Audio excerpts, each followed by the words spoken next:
So hello everybody, good morning and welcome back to the EduphoreIAS, the Hindu analysis. Fine, today is 17th of June and we are starting with the Hindu analysis as usual, the front page. Fine, let us first quickly look at the first page and try to find out that which news is important from our exam perspective. Fine, so let us see quickly. Union Minister's house torched by mob in Imphal. You know what's going on in Manipur from the last almost 2 months. So we are very much aware of this fact and time and again we have discussed this. So not going into that. Gujarat grapples with destruction after Biparjoy unleashed its fury. Okay, so finally the Biparjoy cyclone has made its landfall. Fine, and yesterday we had this what exactly is landfall, and we have already discussed the cyclone in detail. So again we are not going to discuss it again. Fine. What else important from the first page? Okay. Okay. So this could be important for preliminary exam where such kind of questions can be asked at times, like Nehru Library renamed triggers war of words. We need not to go into the politics of this. We just need to be aware of what exactly is the new name and why it was renamed, which what is the governing mechanism of this museum and all that. Fine. So just important things. The Nehru Memorial Museum and Library, NMML Society, an autonomous body under the Government of India, announced on Friday that the institution would be renamed the Prime Minister's Museum and Library Society. Okay, so it would now be termed as or known as Prime Minister's Museum and Library Society. Okay, this has this is setting up a political controversy. We need not to go into that. Keep in mind this thing. We need not to go into that. Politics is not per se important for us, though polity is important. Wiping out history. Okay. So again, this is a political comment. The decision to rename the institution was taken at a meeting of the NMML Society on Thursday and presided over by the Defense Minister Shri Rajnath Singh Ji, the Vice President of the Society. Okay? This is what a statement said from the Ministry of Culture said, because Ministry of Culture is basically the parent ministry which takes care about the functioning of this museum. Of course, is related to the cultural aspect, so that's why. Okay. Okay. Further,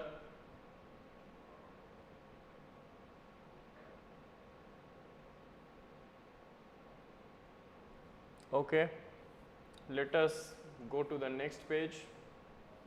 Next page पे चलते हैं, देखते हैं क्या important है. Since today is Saturday, so on Saturday we don't find much, not that much as usually we find in the working days, lots of articles and explainers and all.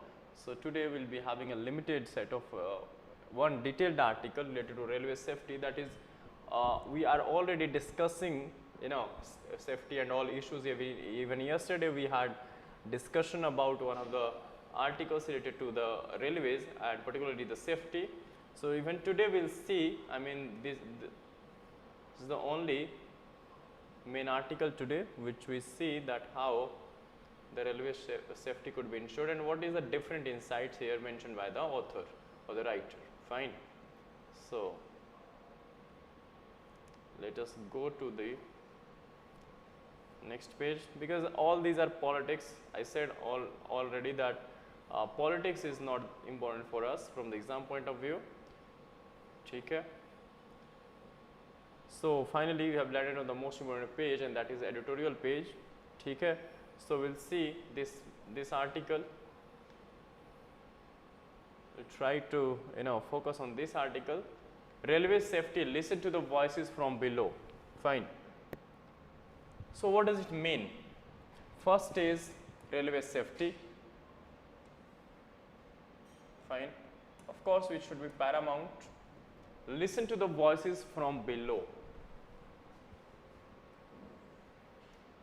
What does it mean? It simply means that in any of the institution, you see the approach generally, the governance approach is top, top to bottom, not bottom to top. It means the higher authority basically, giving instructions to the lower authorities, or the further hierarchy of the, the workers and all, fine, or the staff members of particular institution or organization, fine, but not the other way round. So here he is saying that listen to the voices from below, नीचे से जो आपका ground staff है, which is in charge of the manual, let us say signaling or maintenance of this works on ground, please listen to him, fine. The approach somewhere needs to be changed from the top down to bottom up, fine, in the hierarchical governance structure of the railway. So apart from this, he is also, I mean, in this article,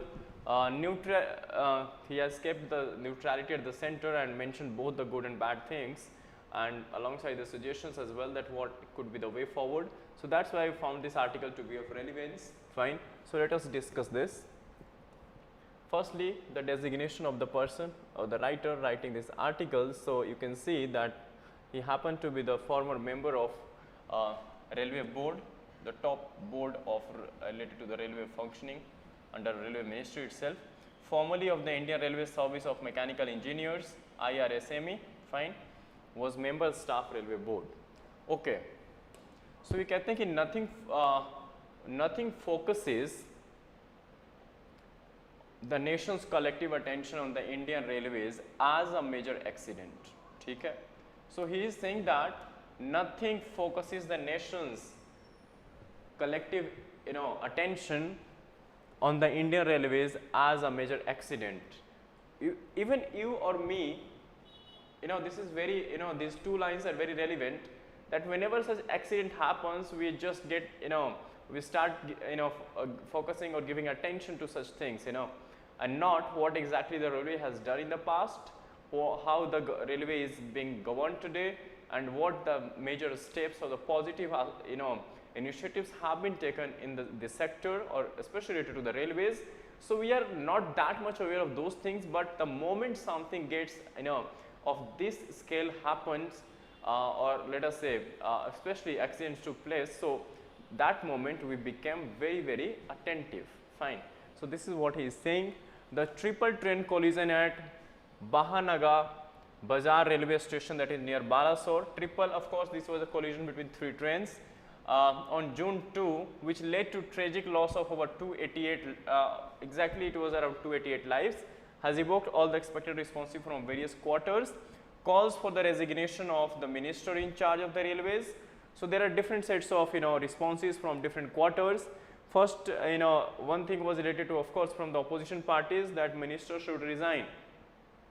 But if you are aware of the minister who is at present the railway minister I am talking about, you would be surprised to even,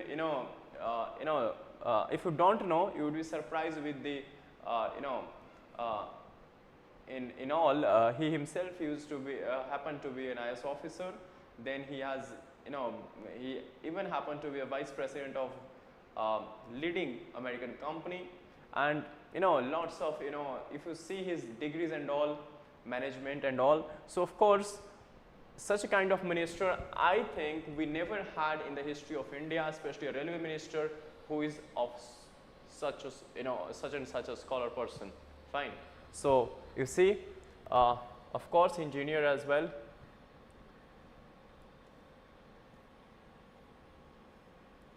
So, okay, but anything happens in our country, the moment anything happen, you start, the opposition parties start asking for resignation, because resignation is going to solve the purpose.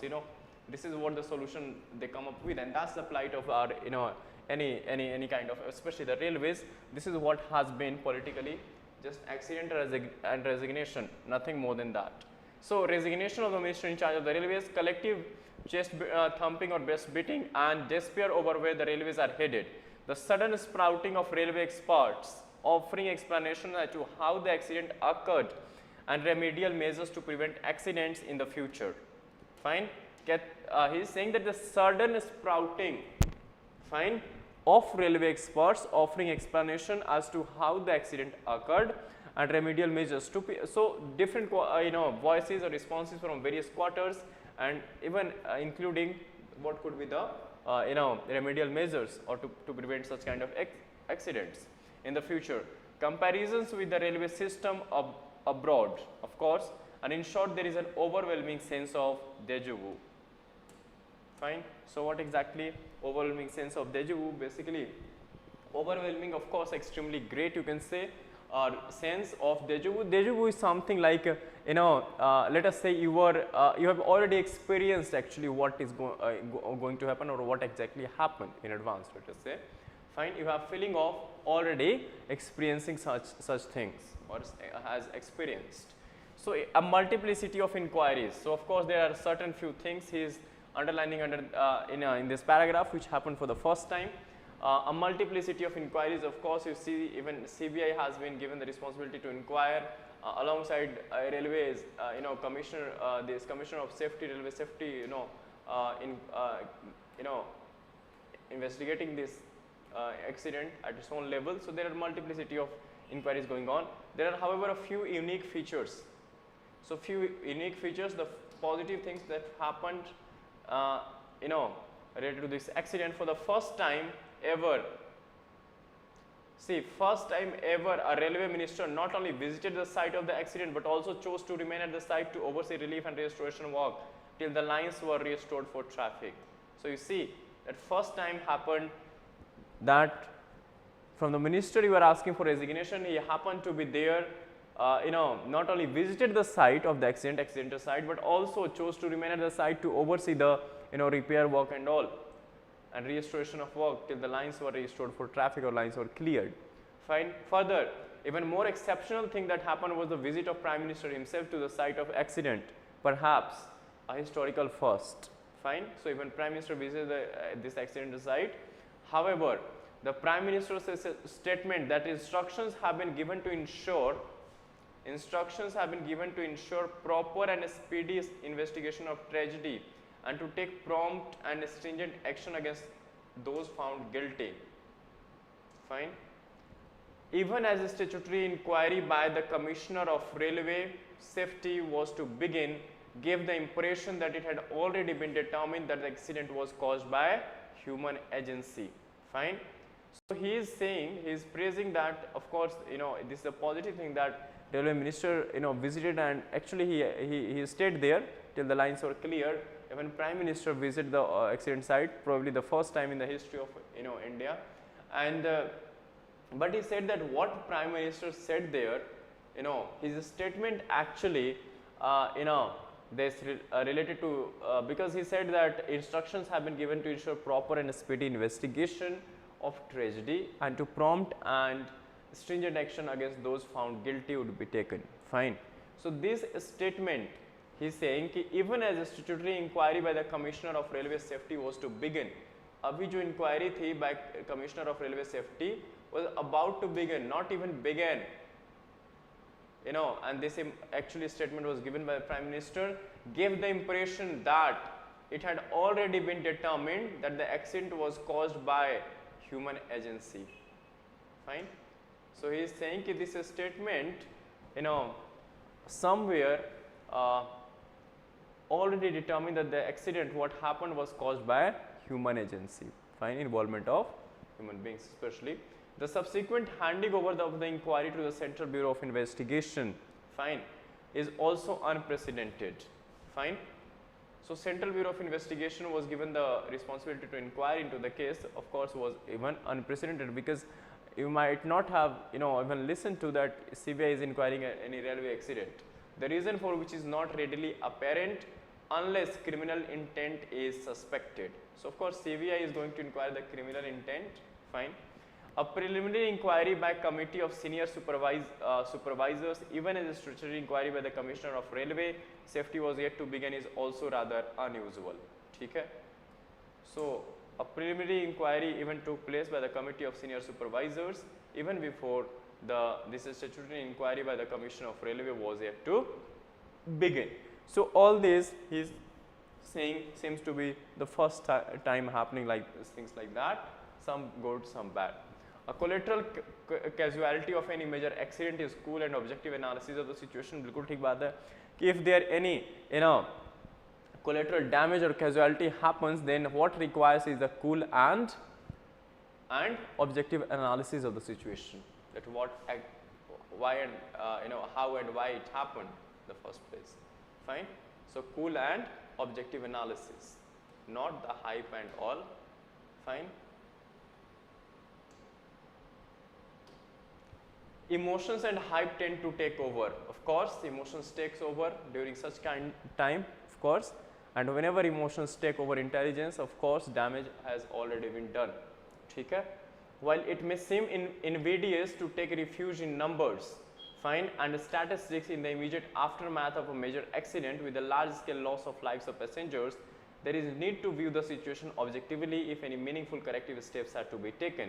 So again, emphasizing that there is need to take to view the situation objectively if any meaningful corrective steps are to be taken. That is easy to go and discuss and talk about stats, that how many people died, how many injured. Rather, what exactly requires at this stage is to view the situation objectively if any meaningful corrective steps are to be taken, and in order to prevent such kind of accidents in the future. Fine. Statistics show that over the last 2 decades, the number of derailments which constitute the majority of accidents has drastically declined. Again, positive thing.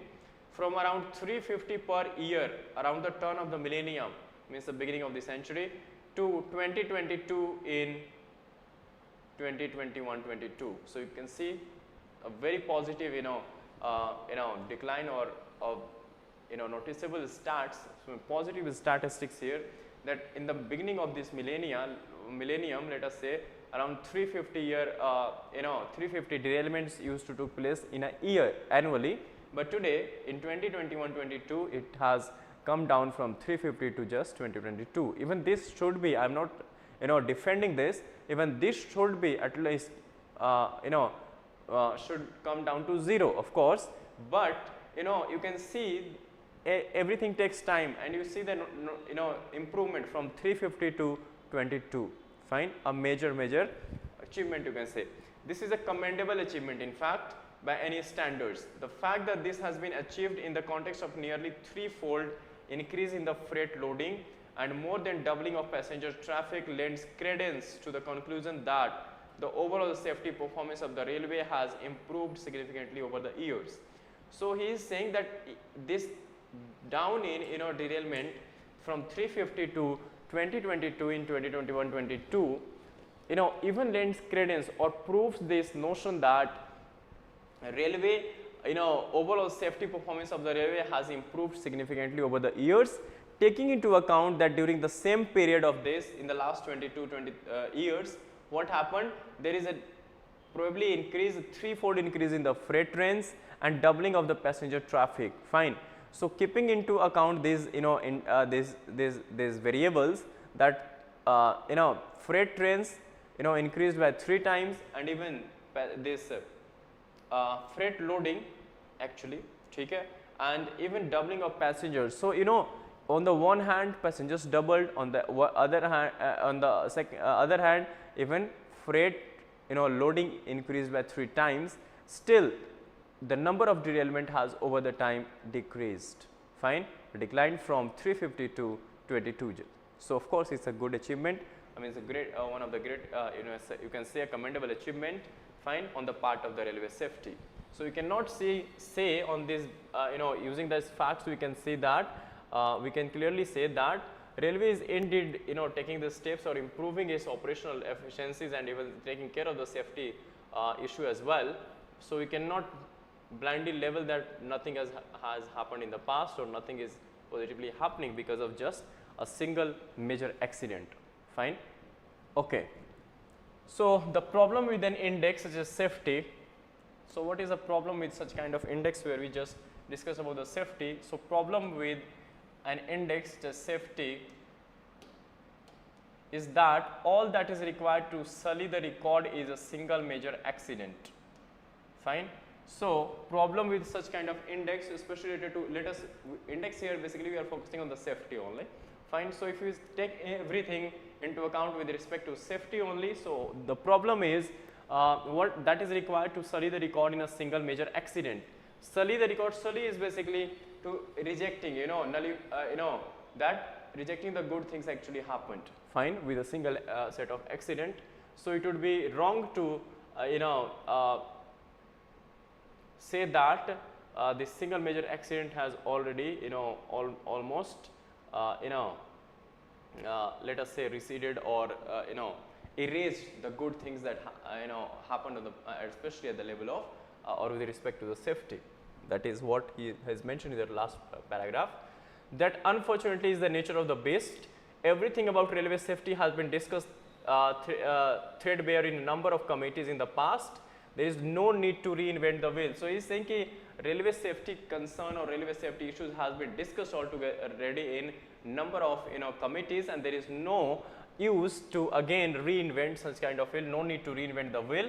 In all the reports of the various committees, there is perhaps one aspect that has not received sufficient attention. It does not cost much, but is perhaps one of the most difficult things to implement. Fine. So of course, good policies does good policies being made, but what exactly matters at the end of the day is their implementation. Fine. That how we are implementing those sets of policies or committees recommendations on the ground. Fine. In the letter and spirit. So of course, that's what actually make distinction. Safety and the information flow. Information flow. This concerns the flow of information regarding unsafe practices or situation on a real-time basis. Unlike many other organizations or industry where the activities or operations are concentrated more or less in a limited area. Okay? So he is saying that unlike many organizations or even industries where more or less the activities or operations are concentrated more or less in a limited area physically.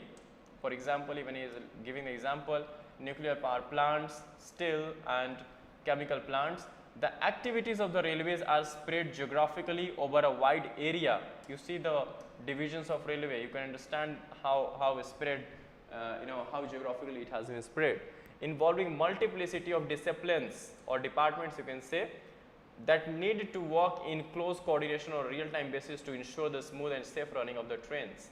So this multiplicity of a large number of departments or disciplines at the railway level, which has been geographically spread, need to work in tandem or in coordination with each other on a real-time basis to ensure the smooth and safe running of trains, which is of course not an easy task. So he is labeling this a mammoth task, even more difficult, you can say, or larger than even let us say running an industry or an organization.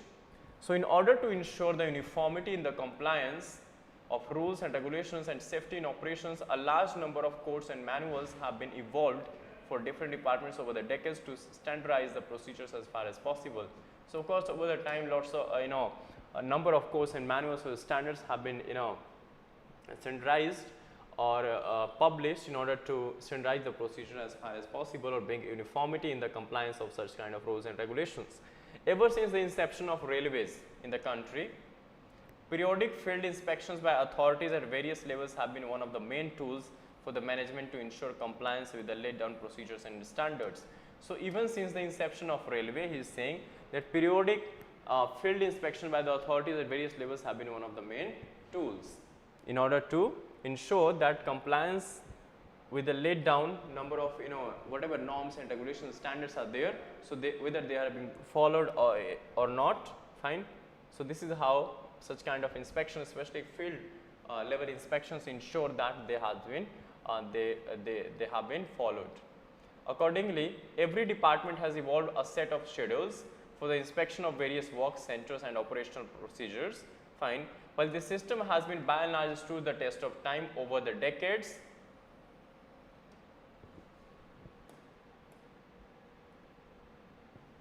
okay, it suffers from few drawbacks, particularly in the context of railway safety. Fine. So over the time, he is saying, though by and large this system of these regulations and norms and codes and standards or bring uniformity in the overall operations have stood the test of time, but still it suffers from drawbacks, particularly in the context of railway safety.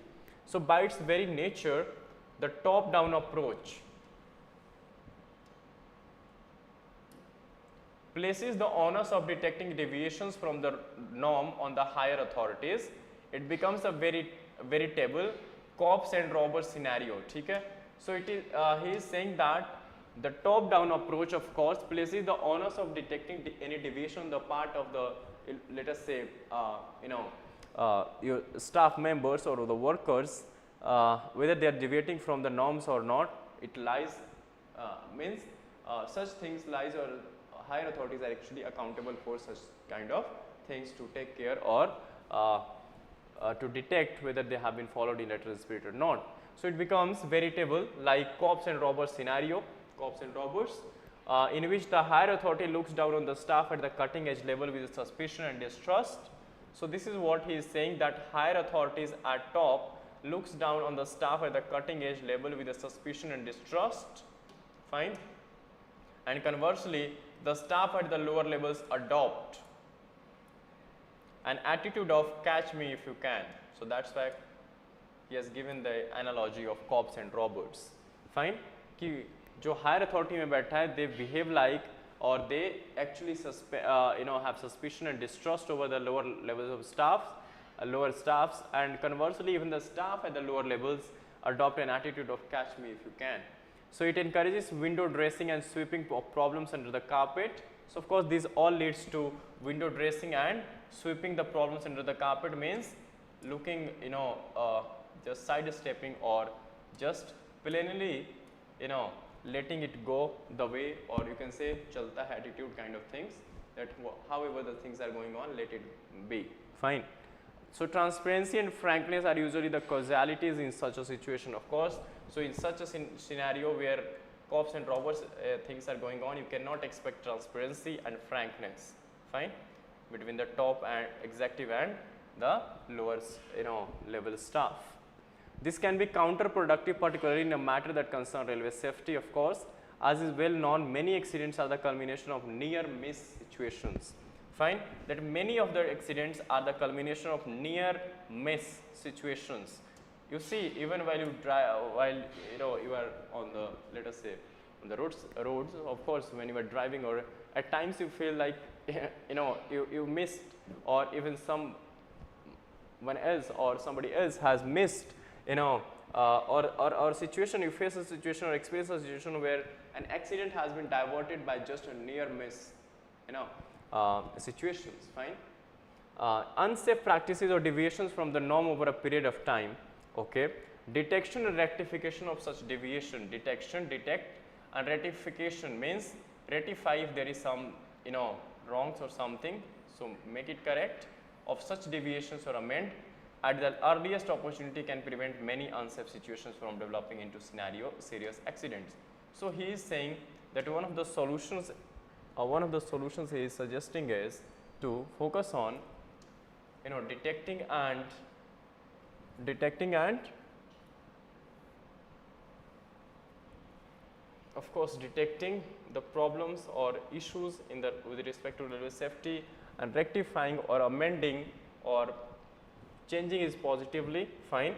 Of such deviations, whatever were the deviations there, at the earliest opportunity. At the earliest is an opportunity which can seems like an opportunity which can prevent many unsafe situations from developing into serious accidents. So of course, if you can take such things, likely detect the problem, like for example this accident took place, so let us firstly detect that what exactly was the issue, then rectify whatever was the issue. Fine. Take the positive steps, and these things would ensure that future such kind of accidents, such a scale of accidents in the future could be prevented. So that would be a learning lessons for us, or especially for the railways. Fine. Okay.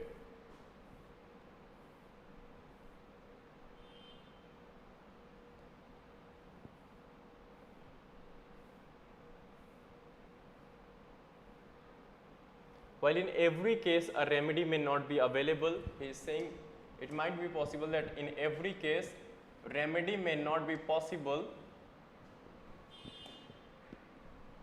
While in every case a remedy may not be available, even becoming aware of the shortcomings on a real-time basis can often help the management in avoiding a major disaster. Fine. Yes, so he is saying it may be possible that in every case a remedy may not be available, but what is available or what is possible is that even becoming aware or even knowing in first place of the shortcomings on real-time basis can often stop such kind of accidents, fine, or help management in avoiding a major disaster like that happen. Real empowerment or encouragement. This is not some this is not some idealistic concept.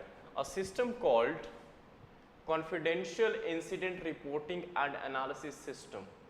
So a system called cirrus clouds, not clouds here. Confidential incident reporting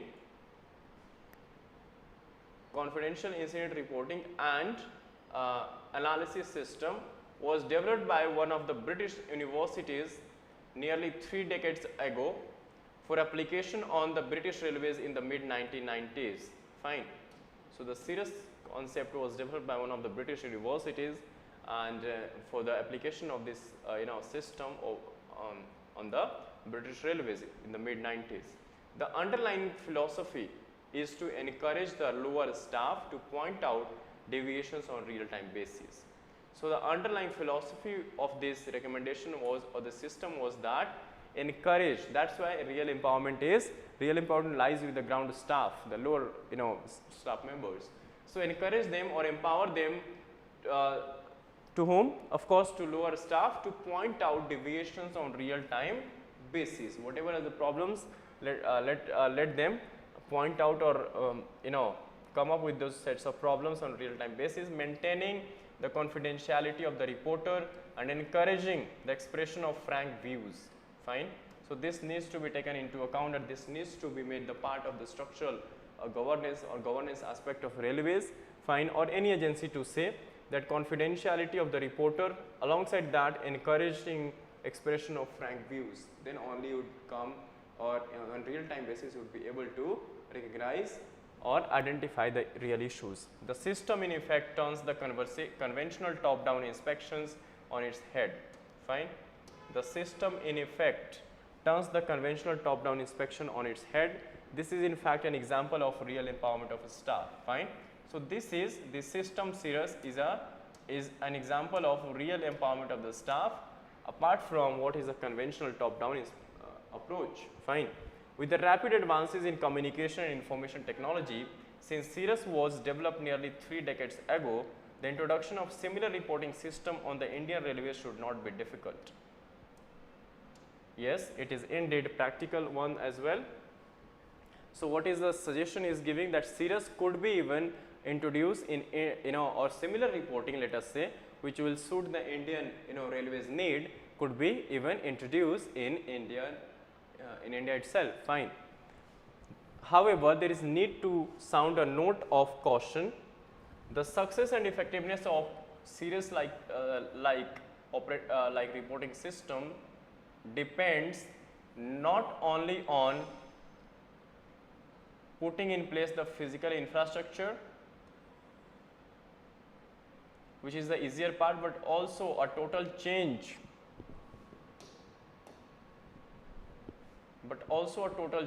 in the mindset of the management from highest to the lower levels vis-a-vis the staff at the field level. Fine. So he is saying it's easy to implement such kind of cirrus kind of system, and such kind of reporting system depends not only on putting in place, let us say, the physical infrastructure, but also what more important requires here is the total change of, you can say, mindset of the management from the top to the lower rungs or to the lower staff members or the ground staff. There has to be an attitudinal change. Okay. So he is suggesting for an attitudinal change, of course, from the conventional approach of fault finding and punishment to a more enlightened ethos of shared commitment to ensure safety at all levels. Yes. So he is saying that we need to have or bring attitudinal change as well from the conventional approach. So what is a conventional approach? Conventional approach is fault finding of the staff or the lower staff or the on ground workers, and punishing them for any let us say fault. And he is advocating to shift from this conventional approach of fault finding and punishment to a more enlightened ethos of shared commitment to ensure safety at all levels. Fine, more enlightened ethos of shared commitment. The aim should be to correct, not punish. Listen to the voices from below and act. Effecting this change is not easy, of course. So he is saying listen to the voices from below and act, but effecting this or actually implementing such kind of changes won't be easy, of course. Improving safety and sustaining that improvement involves unremitting drudgery and hard work 24/7, 365 days. Fine. So of course, improving safety and sustaining the improvement involves unremitting drudgery and hard work. Fine. Unyielding determination. Fine. Drudgery and hard work 24/7 on 365 days, year after year. An unglamorous endeavor. Fine, of course, unglamorous, all for achieving a non-event. It is not spectacular or attention grabbing like the introduction of shiny trains or the commissioning of impressive station buildings. Therein lays the real challenge of sustaining safety on the railways. So real challenge of sustaining the railway safety lies on the attitudinal shift from fault finding and punishment to encouraging the ground staff to to report any issues, any fault lying there at the ground level, and indeed listen to the voices from below and act, fine, with frankness of attitude, fine. So a couple of thoughts in conclusion. In conclusion, he is giving certain remedial measures, you can say, or certain suggestions. Perhaps it is time to have a serious rethink on the recently introduced Indian Railways Management Service Scheme, which is bound to destroy whatever loyalty and sense of ownership that existed towards a particular discipline amongst the management cadre that bodies ill for safety management on the railways. It is perhaps also time to revert to earlier system of having a full-time cabinet minister for the railways. Fine. Unprecedented levels of course, today our railway ministry is having even other ministry as well apart from railway, for example IT and this MITI ministry as well, information technology and IT, of course. So he is saying that the time is to have a full-fledged cabinet minister for the railways. Fine. Alongside that, he is saying that what happened recently, IRMS scheme or this Indian Railway Management Service scheme has been now, of course, earlier it was used to be conducted by the UPSC. Even today UPSC conducts this exam, but this was now separated from the CSE regular exams. Fine. Now it would be conducted separately, but last time UPSC indeed merged this cycle of IRMS with the CSE civil services exam. Fine. So this is what he is saying, that it's not a good thing. Second is having full-time cabinet minister for the railways, an unprecedented level of investments at a time when the organization is going through a challenging phase of transformation amidst many external challenges requires undivided attention at the highest policy making level. So third thing he is mentioning is unprecedented levels of investment, fine, at the time when such our railway is going through tough time, or let us say challenging phase of transformation amidst many external challenges. So this is what he you can say, of course, a very good piece of article, because it is written by none but an insider. Of course, he happened to be the member of railway board at times as well. So very good piece of article. Second is this is the path to new and imminent US-Iran nuclear deal. So this deal is a Talmis Ahmad, former diplomat. So of course this if such kind of a deal comes up, of course the conclusion of such deal would be in this would be favorable, let us say, for not just these two countries but even for the world as a whole, even for India as well. So if anything happens at this level, then of course we will keep tap on that. Otherwise, this is not that important because only talks going on and directly we are not involved in this. So of course, that's not that important. Fine. Let us move to some miscellaneous facts and stats. News, let us see quickly. That was the only article related to railway safety that was important for the day from your Hindu editorial pages and even the op-ed page. Okay. Of course, politics only.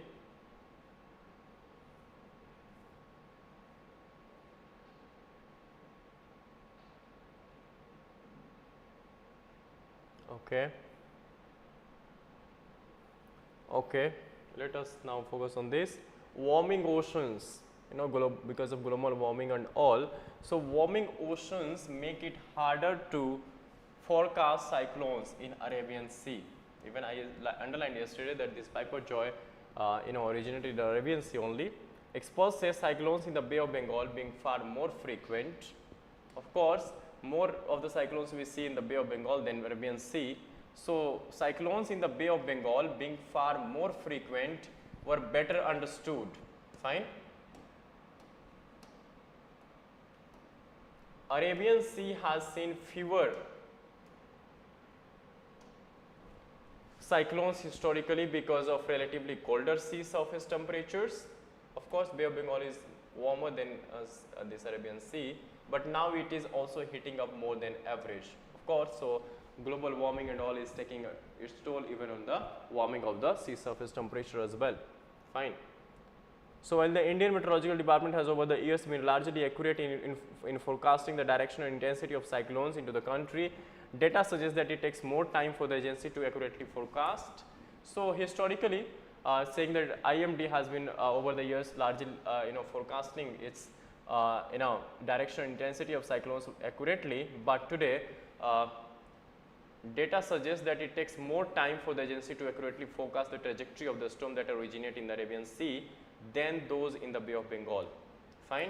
So, those cyclones originating in the Bay of Bengal, Arabian Sea takes more time in its forecast than the ones which took place in Bay of Bengal.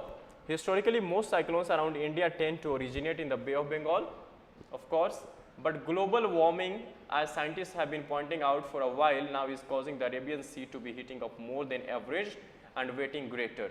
Fine. And increasingly stronger cyclones like Piper Joy, which barreled in Gujarat late Thursday. So, of course, Piper Joy originated in Arabian Sea, I already told you. Fine. So, with the global warming and all, even more frequent cyclones we can see in Arabian even the Arabian Sea originating in Arabian Sea, which was not the usual scenario. Fine. Some years back. Because generally historically we have seen, or historically we have noticed that more of the cyclones originating in the Bay of Bengal, because Bay of Bengal is comparatively warmer than Arabian Sea, and one of the precondition for this origination of or this cyclone is, of course, what? Of course, high temperature and low pressure. So, if there is more warming, so temperature is more, then pressure would be low, less. So, of course, less pressure would lead to generation of this. So, that is why since Bay of Bengal happen to be more warmer, means high pressure, low pressure, high temperature and low pressure. So, that is why, and Arabian Sea happens to be more of comparatively terms not that warm. So, if temperature is lesser, so of course pressure will be more. So, that is why at times we see fewer cyclones originating in this Arabian Sea and more in Bay of Bengal earlier, but now the scenario has changed because of global warming and all. On the evening of June 9, Piper Joy is situated about 70-100 km west of Goa as per the IMD forecast. It was to move away from the Gujarat coast to dissipate into the sea without reaching land in either Kutch, Gujarat or Pakistan. So, on June 9, IMD said that this Piper Joy was to move away from Gujarat coast to dissipate into the sea without reaching land in either Kutch, Gujarat or Pakistan. Fine. So, on June 9, this was said by IMD, but only on June 11, just 2 days later, or 4 days before Biparjoy commenced landfall, did the IMD first suggest that the storm would strike India? Fine. So earlier IMD said no, it won't strike India or no, won't make a landfall in Kutch or Gujarat, but on June 9 this was said by IMD, but on June 11 changes his statement and said that no, IMD that the storm would likely to strike India. So you can see the forecast is not that easy. Contrast this with the most recent storm, Mocha. Mocha cyclone came in the Bay of Bengal. Fine. On May 9, the IMD just a month ago before, the IMD forecast that Mocha, then located in the South Andaman Sea, would recurve, sharply change direction towards the Bangladesh-Myanmar coast. This was the trajectory that the cyclone largely adhered to when it made landfall on May 14 between Cox's Bazar, Bangladesh and Sitwe Port, Myanmar. Cyclone Yas in May 2021, Cyclone Mandos. So you can see what is important from here is important facts for preliminary exam. So of course what IMD predicted related to Mocha was correct. Cyclone Yas again. So you can see the recent cyclones which originated in the Bay of Bengal or Arabian Sea. So you can see Cyclone Yas in May 2021, not recent one. Cyclone Mandos in December 2022, and Cyclone Gulab in September 2021. Gulab in September 2021. All major storms in the Bay of Bengal in recent years that made landfall. Fine. So all of these major storms took place in or originated in the Bay of Bengal, followed path predicted by the IMD at least 4 or more days in advance. So they follows the path as predicted by IMD at least 4 or more days in advance. However, the last major cyclonic storm in the Arabian Sea before Biparjoy. So the storm which cyclonic storm or cyclone which this last you can say major cyclone storm that was there in that took place in the Arabian Sea before Biparjoy was Cyclone Taute. Also 3 was surprises. Its direction could be gauged only 2 days before a landfall. So you see that all these examples just lend credence to this fact that somewhere Arabian Sea, whatever cyclones originating in the Arabian Sea, it becomes difficult on the part of IMD to predict the exact nature of such cyclones making landfall. Fine. Regarding landfall, but on comparative terms, if you see the cyclones originating the Bay of Bengal, it is little easier to forecast than those in this. So Arabian Sea cyclones historically have been fewer because of relatively colder sea surface temperature. Nearly 48% of cyclone here never reached land, as opposed to 13% in the Bay of Bengal. Fine. So of course sea surface temperature in comparative terms are lesser for this Arabian Sea than of course Bay of Bengal. So that's why historically the Arabian Sea cyclones historically have been fewer because of relatively colder sea surface temperature, and further nearly 48% of cyclones here, that is in Arabian Sea, never reached land or never made landfall, as opposed to 13% in the Bay of Bengal. Fine. So you see majority in Arabian Sea. So heat is a key factor. Of course heat requires of course related to temperature directly. It is the winds in the upper reaches of the atmosphere called steering winds that influence. Fine. So steering winds, remember the name, that influence the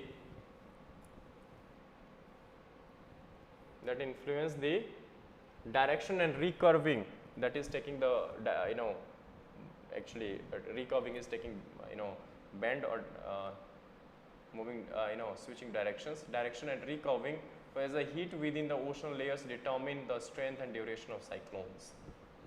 So heat within the ocean, of course, because it drives the cyclone, so determine the strength and duration of cyclones. The heat within the ocean layer determines the strength of the cyclones. While the latter is better captured in our prediction models, the wind component is not always fully captured in our models. Fine. So the issue is with the capturing of steering winds and not with the sea surface temperature. So that's why it takes more time for forecasting in this the cyclones related to Arabian Sea. So there are factors unique to the Arabian Sea that influence a cyclone. So what are the factors unique to the Arabian Sea that influence cyclones intensity and movement? The Arabian Sea has much deeper or up to 40 meters layer of warm water compared to the Bay of Bengal. Fine. Many times these soft surface values aren't captured in the prediction models, and that's why the strength and speed of cyclones aren't accurately captured in advance. Fine. So that's the issue, that Arabian Sea has much deeper or up to 40 meters layer of warm water compared to the Bay of Bengal. So it has more deeper warm water layer than compared to the Bay of Bengal. That's make it difficult for the present, or let us say the model we are using to actually capture or predict the movement or all the behavior of the cyclone taking place in Arabian Sea in its entirety. Fine. So that's the basic issue with such kind present set of models that we are using because of the dynamics of the cyclones originating in the Arabian Sea. Further, let us focus. So Prime Minister to lead Yoga Day celebration at UN headquarters. You know that Prime Minister is making a 3-day state visit to the US during June 21 to 23. Fine. Okay. And this will be followed by a similar visit to Cairo as well. Okay. Cairo is of course capital of Egypt.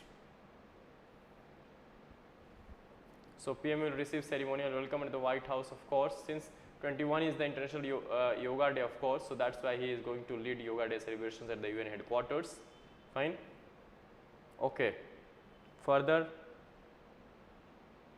American chip maker Micron mulling is vichar karna, something like thinking about mulling large investment in India, mooting or mulling. Okay, further.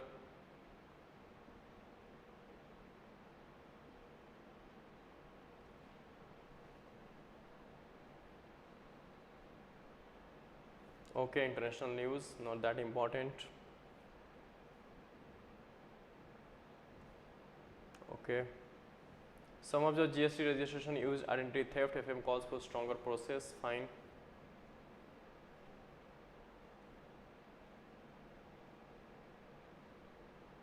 Okay, NPS to allow systematic withdrawal by second half. Just remember PFRDA, which regulates the insurance sector in India, pension fund, basically pension market in India. For insurance purpose we have IRDA.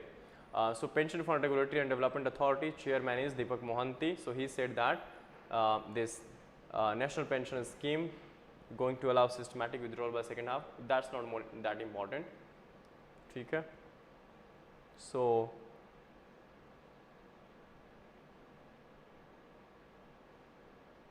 okay. Okay, finally we have landed on the sports page. So okay, since this is of course even Hindu is in weekend mode, on Saturday especially. So that's it. We weren't having that much as we have on the usual working days. So that's it from my side. If you have any query, you can put the same in the comment section. Until and thank you for joining us. Stay tuned for the Monday Hindu analysis. Until then, take care and keep revising the things. Thank you.